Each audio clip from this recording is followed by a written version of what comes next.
हाँ भाई, तो अब तुम भी लड़कियों से फोन पे बातें क्या करोगे?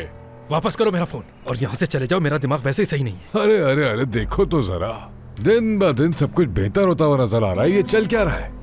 वैसे आतिफ बताता चलूं, फिलहाल कुछ भी नहीं चल रहा। हाँ, लेकिन तुम्हारा चेहरा देखकर लग रहा है कुछ डरे डरे हो कि कहीं मैंने जुनेद को बता दिया कि तुमने नसरीन के साथ क्या किया था तो।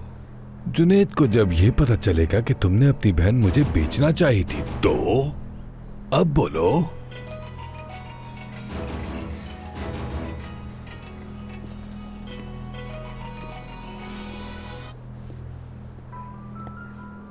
हेलो, क्या खबर है? पहले वो घर पर थी, फिर अपनी बहन के घर चली गई थी। वो कहीं नहीं गई, मगर उसकी बहन ने आकर जिम के बारे में मोहल्ले में पूछगछ की।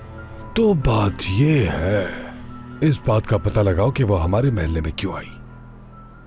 कोई खबर मिले तो फोन करना।